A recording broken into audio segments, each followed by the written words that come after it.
With that, we move ahead to the final segment of today's conclave, which is a fireside chat on the topic of innovation in construction, technology, processes, and design. But before we start with this very stimulating dialogue, we have a brief presentation to give you an understanding of the new innovations that are actually happening in the construction sector. Can we please have the AV? And by show of hands, has anyone got an opportunity yet to share anything on social media? If not, let's see how many of you did meet 3 new people today. If yes, if you could raise your hand. Just 3 new people, or was it just your entire group together? If you did meet 3 new people, can you raise your hands?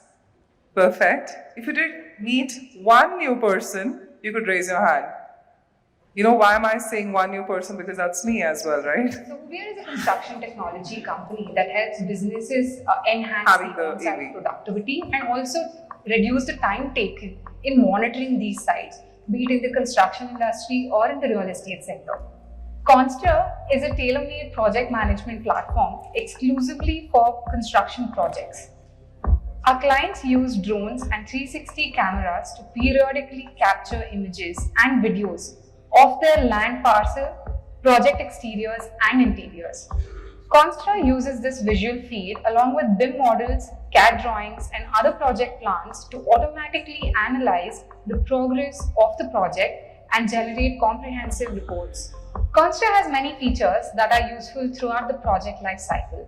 CONSTRA creates precise and detailed surveys of land parcels of any size quickly in just a few days.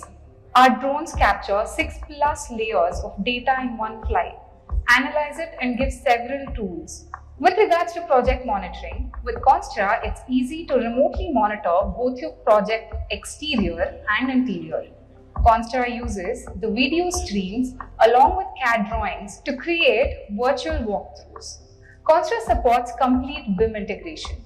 This allows you to compare side by side the actual walkthrough and its corresponding BIM model representations. CONSTRA analyzes the project exterior and interior data to automatically compute the actual progress of construction. It also plots the actual progress against the planned metrics derived from MS projects. CONSTRA allows you to configure reports of various kinds and download them with one click. You can even automate the entire process. CONSTRA has digitized the process of snag management. Users can use the annotation tool to create a snag over any project image and assign it to a person or a team and track it till resolution. CONSTRA allows you to manage multiple versions of a project master data. All images and video clips get archived for future use and analysis. Finally, CONSTRA is available in many attractive subscription plans. Typically, clients of CONSTRA are saving up to 65% of the time on progress monitoring. They're able to reduce supervisory manpower by at least 50% and also reduce the overall project cost by up to 20%.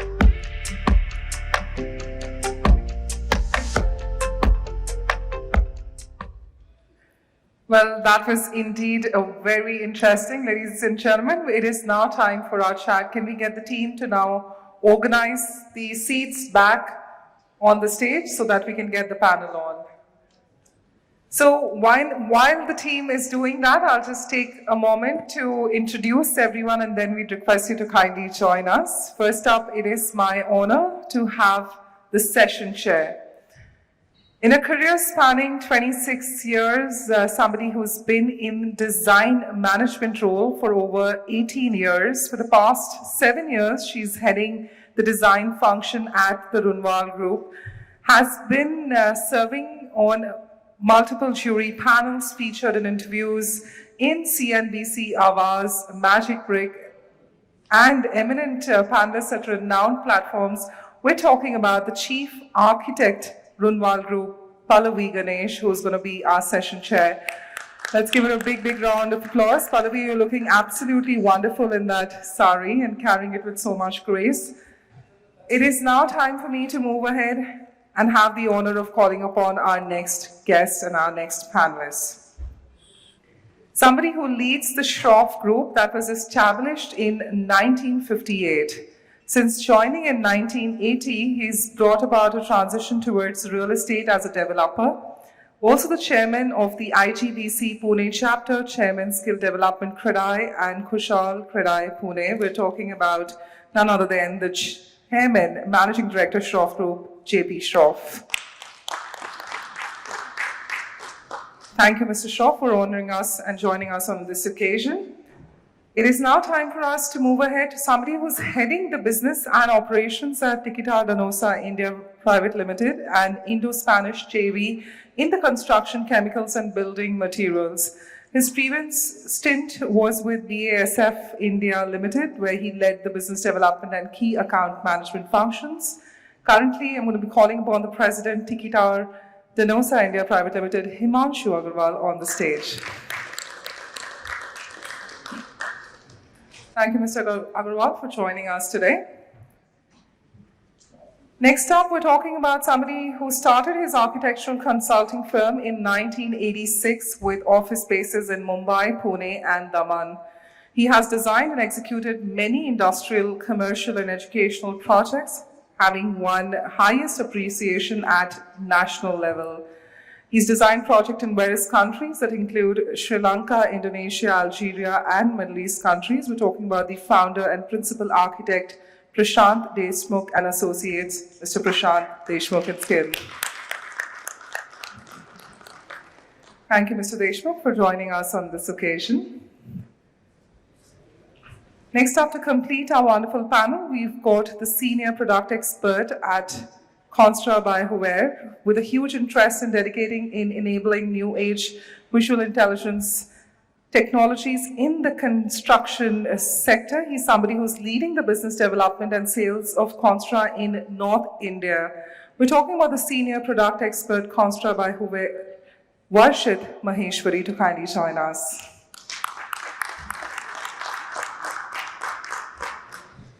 Thank you, Varshit. With that, to our session chair, Pallavi, to take it forth. Thank you, Realty Plus Pune, for inviting me and the panelists who are, kind of cut across the entire industry, right from construction to technology to architect to somebody who's been in the construction development per se. I think the topic today is a very big topic with innovation, technology, design, and processes as the key factor. It's a very, very vast subject, and I'm going to try and moderate this to try and cover at least a broad aspect of the subject. What I would like to kind of say is innovation is a key word for looking at something and doing it differently. It does not mean just taking the same thing and doing it the same way. If we don't try and modify the way we do things, the construction industry will not really progress. We are also talking about a lot of technology and a lot of intervention in terms of what technology is doing today in the construction industry. I think it is very interesting that we have somebody like Himanshu, who's on the panel, and who has waterproofing as his expertise and also his background, which helps him to see at the entire construction process in a very different manner. I think I'm going to pose my first question to Himanshu. Himanshu, how do you see innovation and technology kind of coming hand in hand for the construction process in the industry, growing with it? So, thank you, Pallavi, for posing the first question to me and starting that. So, when we talk of innovation, as Pallavi rightly said, that doing something differently is innovation. If we talk of innovation today, in every aspect of construction, new things are coming in. Like some of you may have heard of self-healing concrete. Today we are all in the construction industry are facing a big problem that concrete cracks, corrodes, falls, and then you need to do a renovation of it by using applicators and different construction chemicals and other things. So scientists have already evolved with a concrete that can self-heal, so you don't need to repair it. Maybe sooner than later, this technology will be available to us. At this point in time, it's still in a research stage, and only few projects outside India have been done with this technology. All of you may have heard of 3D printing. Another very different aspect, speeding up the process of construction, and then doing that. You don't need labor separately or a huge team of labor to do these kinds of construction activities. You just feed it into the computer and there would be robotic arms that would do your construction, and super fast. The symmetry and everything would be there and you get the best quality. So what I'm trying to tell you, I can continue to give on examples after examples on these innovations and technology innovations which are coming up. The main thing here is, can we mix these technologies with what we conventionally have? So whatever we conventionally had, I personally believe that what we conventionally or traditionally have was not bad. Yes, we need faster process, so yes, use the technology, but many of the earlier things that we've been doing can still be used in today's world. I was just talking to Pallavi outside, and I was saying that when we are building all these concrete towers, and then we try to cool them, or even bungalow, forget towers, okay, because yes, it can always lead to in a different way. That yes, we were not doing towers earlier, but say we're doing villas, a ground floor villa, and then we do the villa all concrete, this, that, then we try to make it waterproof. We use all the technologies of waterproofing. Now, I'm not saying don't use my waterproofing, but I'm just going back to something very important. Then we have to use waterproofing, and then we find, oh, my house is so hot. Then we put either insulation into the building or we put air conditioning into the building. Both ways we are spending a huge amount either on insulating the building, or we do a recurring expense on the air conditioning, whatever. Let's go back to a village next to, say, Pune. Yeah, we are sitting in Pune, so while I talk about Pune, let's go to a village nearby Pune. You'll still find houses made out of mud bricks or huts made out of mud, straw roof, and they are very cold. I mean, you will feel a nice temperature inside. You don't have to air condition it, you don't have to do all those things. Yes, of course, the world has changed. Today we construct differently. We want bigger, more lavish rooms and all.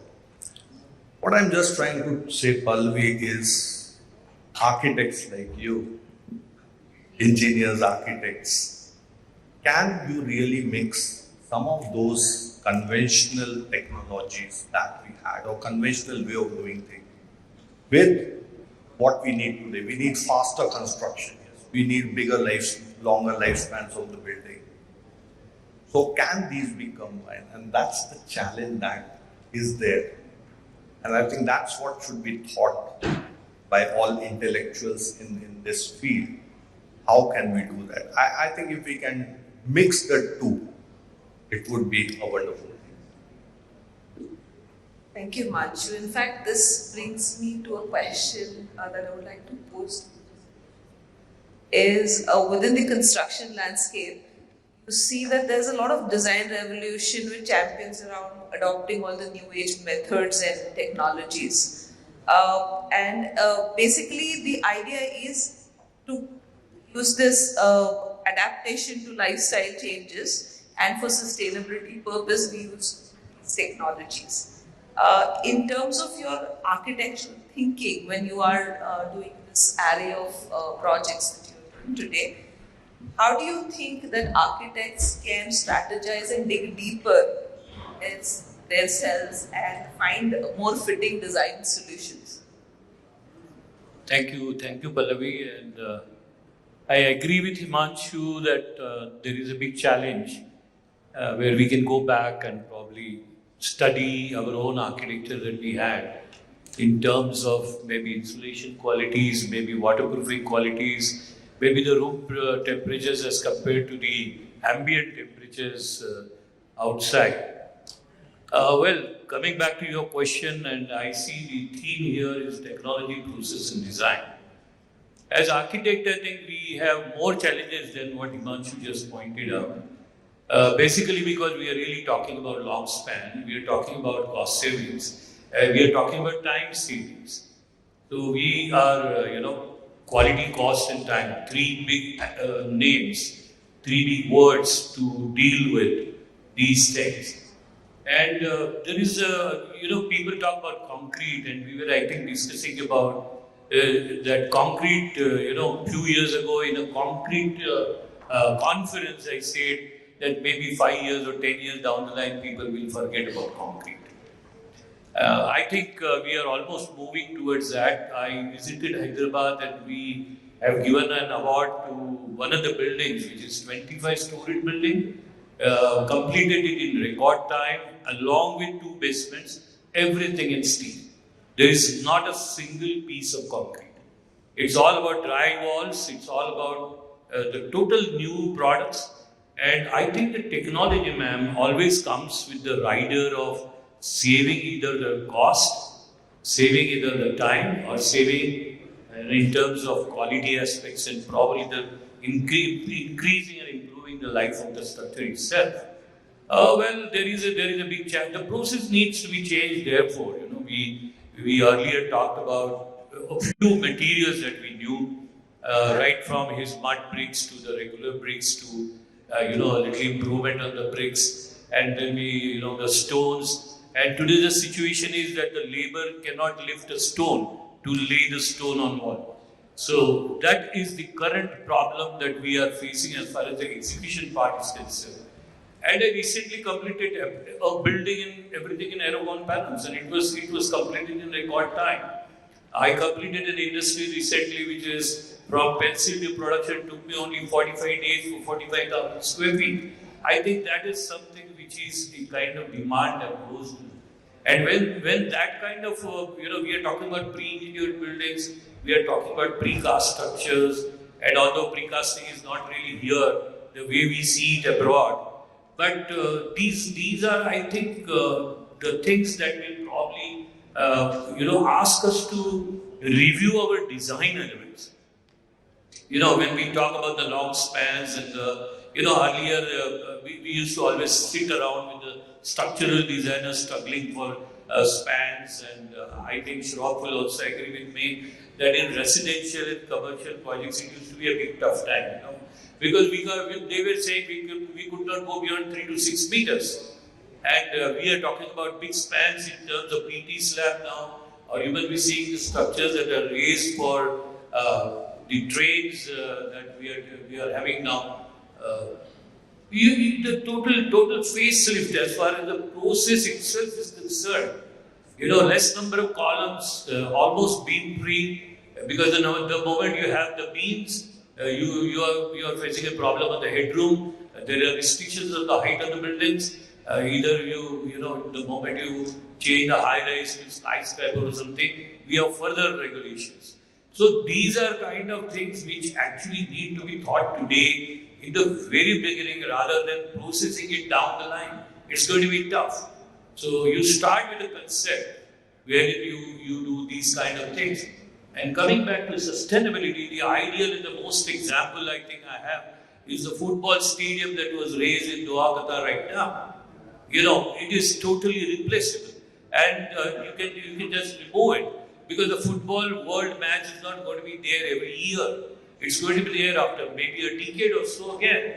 And what they do today is totally remove it, and the whole space is available. And it's not only the steel or the concrete that is going to be removed, but it's a very fantastic presentation if you've seen it on Google. But it is also they're talking about services and utilities being replaced, being totally used somewhere else. And the whole space is going to be the playing ground that it had in the olden days. I think that's the point I just wanted. So as CONSTRA goes, I understand that CONSTRA dwells in an area where technology and innovation impacts are used to monitor construction and overall progress of the site per se, which actually adds into the customer delight of getting his product on time with great quality and with all materials, etc., being understood by the person who's buying it and actually applying it. So I just wanted to understand how you see the technology that you are associated with helping the construction industry. Right. So beyond brick and mortar, construction tools, softwares, right, have changed the way how construction projects are managed throughout the life cycle of the project, right? A few of the use cases, if we have to mention, right from the using of drones and 360 cameras, when it comes to scouting, figuring out, which land parcels to shortlist, to actually replacing total stations with the drone-based land surveys, right? And remote construction monitoring for interiors with 360 cameras, and finally to the snag management in the final life cycle of the project. Right, to highlight, in fact, to what Mr. Himanshu and Mr. Prashant pointed out, in terms of processes and in terms of adoption of technology based on the ROI that we get from that particular tech.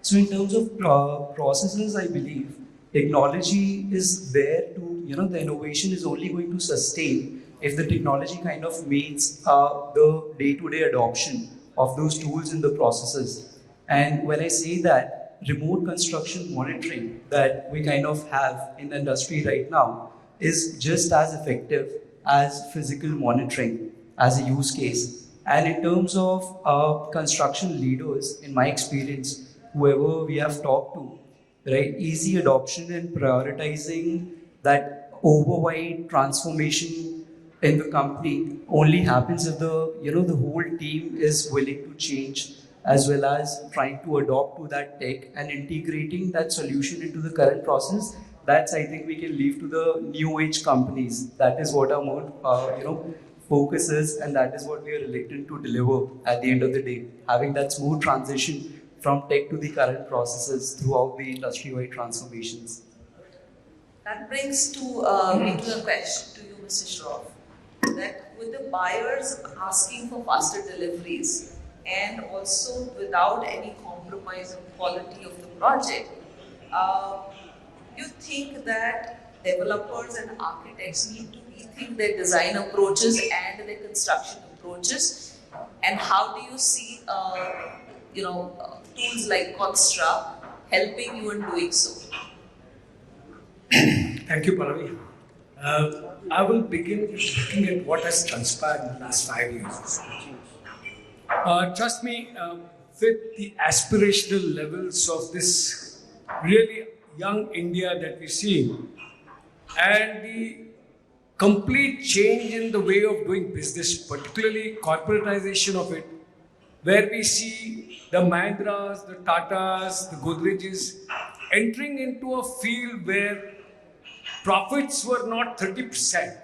Profits meant 10%, time meant the commitment meant everything. The complete attitude and approach of doing business has changed. And you can believe me, it has changed so drastically that there was no option but to look at technology and methods to deliver things that were committed. And a corporate attitude was completely lacking in the 10 years previous to what happened in this country. And thanks to regiments legislature like RERA, where what you commit, you give. RERA was what? It was what you commit, you give. Timelines were defined. Your quality was committed. Your your whatever amenities were committed, you had to deliver them. So that brought in a complete sea change in doing things. And therefore came the necessity of looking at technology. Therefore came in the necessity of looking at design to make things more attractive, design to reach up to the aspirations of the young youth, and designs to deliver faster. And that's why I'm very glad that this session talks about how things are going to matter in the near future. I mean, I saw this presentation of CONSTRA and was very impressed. BIM, drones are things of the future. They have to happen. You are able to control your quality by virtue of a drone. They tell you a column is out by about 2 mm or 3 mm, and that's the kind of reports you can achieve. And thereby you are able to monitor the speed. So the reduction in cost by 20% is a tall order, but I would definitely say that there will be a substantial saving in the cost of construction, and plus more than that, the customer relations, the confidence levels that you will build in by constructing in this fashion. If you are able to give reports daily, you show progress, you have a difference, you have a sea change of attitudes that people will have when they look at you. So it's a very, very important thing that technology, processes and designs have to work hand in hand and take a stage where people are realizing it. And typically this is a corporate attitude. I mean, I'm a hardcore senior level developer who really wouldn't have taken to doing these things unless I was forced to. And situations have come thus so far that nobody can do without taking up technology. Nobody can. The architects are forced to design something completely different. I saw a presentation from probably one architect today morning where all the stations from Runwal to Kamshit were going to look absolutely out of the world. And that's been by Gati Shakti. So Gati Shakti is going to completely change the skyline of the Pune railway stations to something that you would not believe. Go to our airports in Bangalore, go to our airports in Delhi. They are far better than most of the international airports that you would travel to. What has happened? How did this happen? And this was purely because the approach of the attitude to accept technology, to learn and to apply has happened so rapidly in the last 4 years.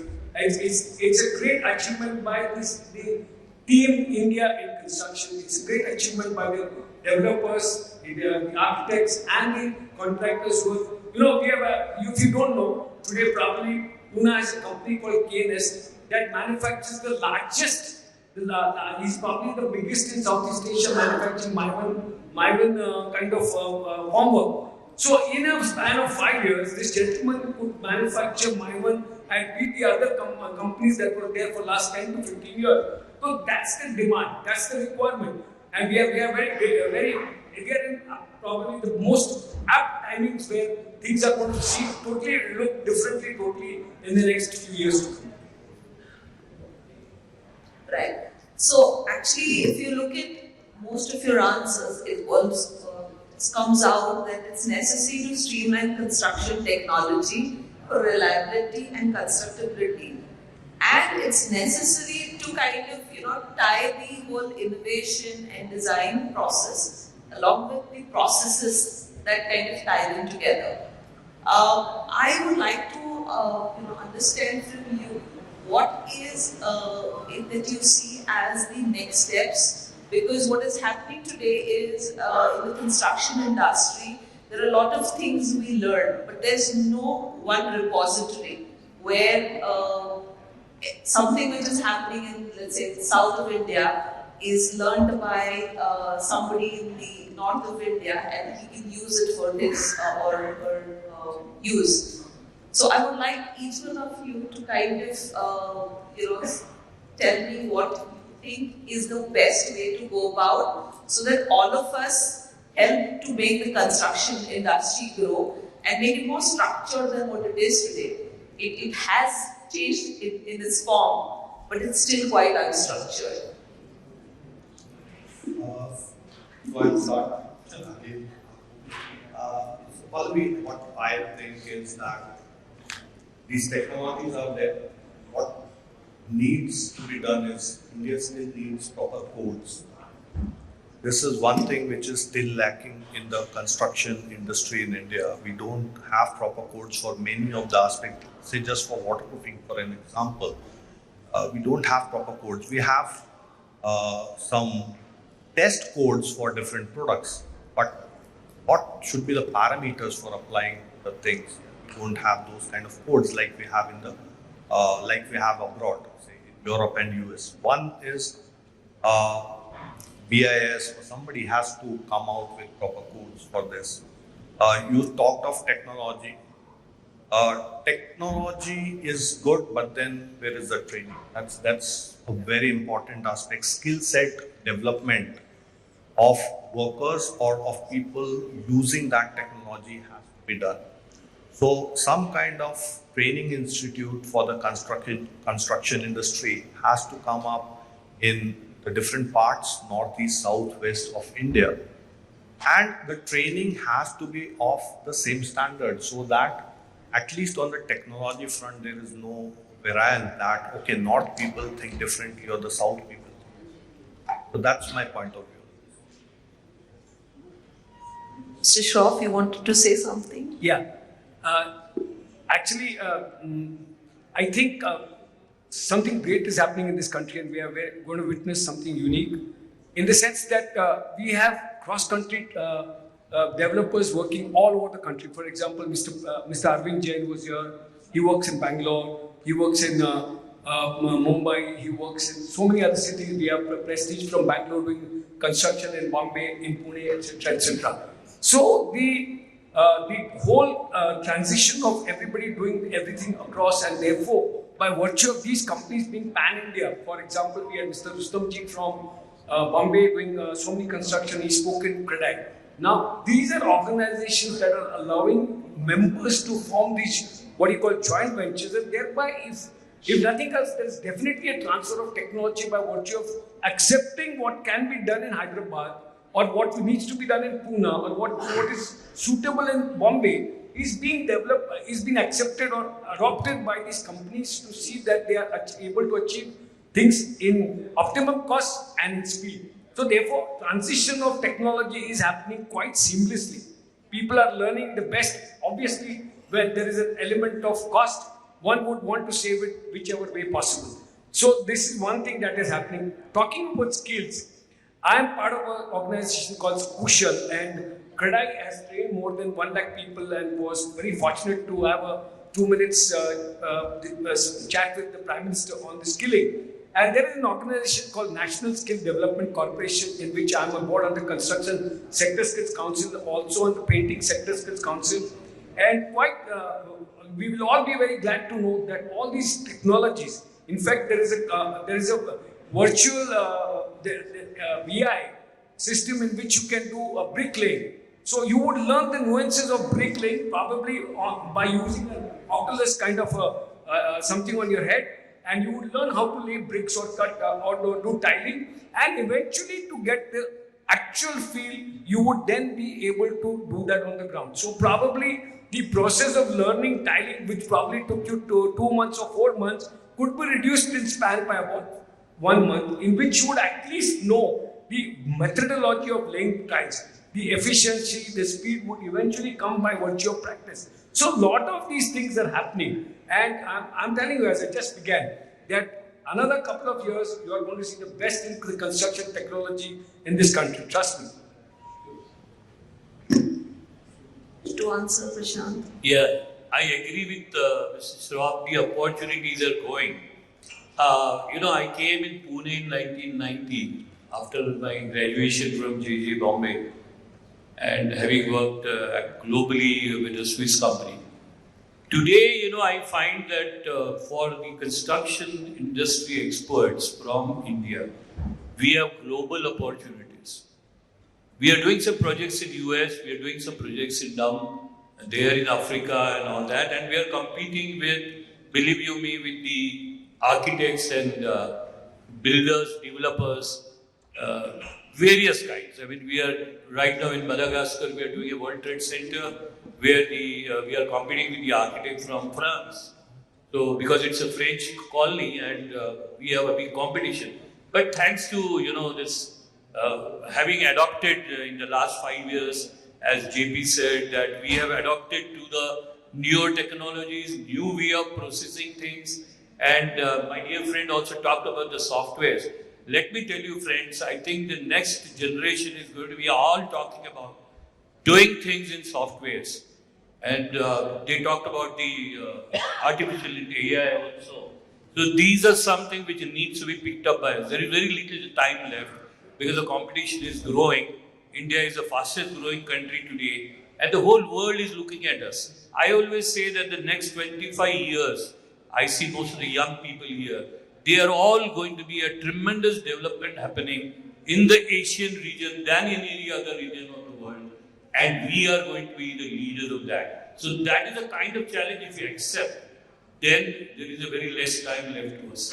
And we need to quickly, rush up with all these software techniques that are coming up. And of course, there are some new methodologies and modernizations are happening. I always say that in my office, at least every single day, 3 new technologies and 5 new materials are landing.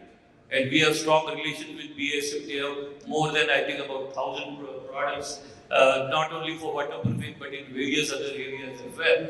And you take a small example of glass, the way it has expanded themselves into what? I mean, it's miraculous.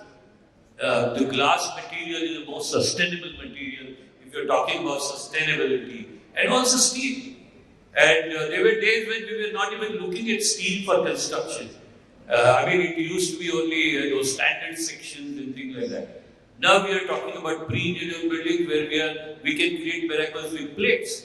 And we are also going for high-grade steel.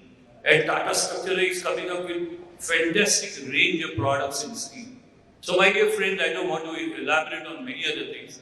But to conclude, that very less time is left. Most of the clients that drop in, I think Shroff will also agree with me, when they drop in our offices, they say that Prashant, we are already late. We wanted these things to happen yesterday. So we are running out of time and it's better we pull up our stores. Thank you. So take your cue, already ran past our time. 6 minutes overtime. But I'm going to let you kind of answer in a quick one sentence because I'm sure they have other things lined up. Of course, in a nutshell, our willingness to change that I talked about earlier, that willingness is definitely there. And most of the use cases in different sectors that we've had, may it be real estate, may it be solar, mining, any sector, construction leaders prioritize swift execution over a breadth of solution. So once these use cases are figured, right, even if it is, when it comes to either surveying with drones compared to, traditional methods of replacing total stations, or when it comes to effective construction monitoring in corporate offices, or when it comes to comparison of CAD and comparison of the actual buildings with the BIM, that finer details to the leaders matter.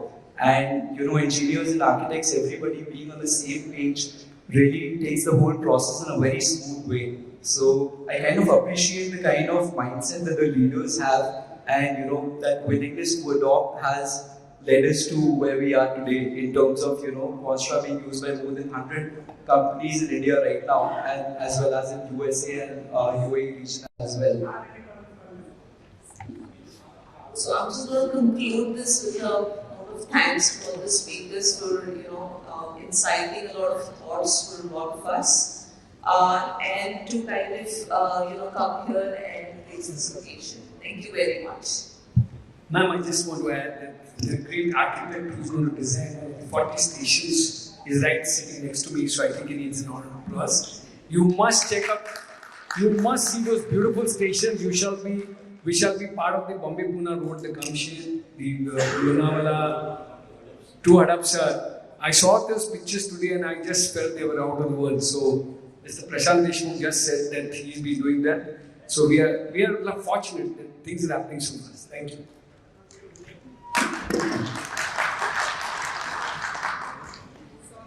On that note, let's give them a big round of applause. An excellent discussion curated.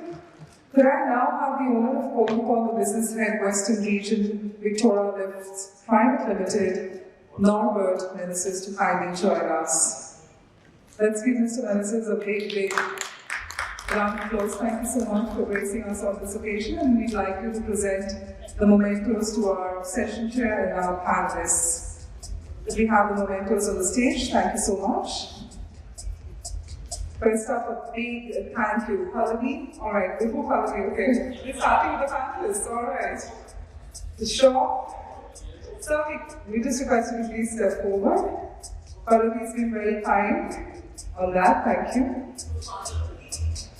Oh my, they need a picture perfect moment.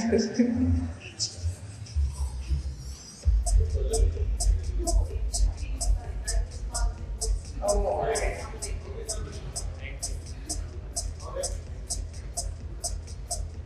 Thank you to all our panelists for their expertise which they brought about in the panel today.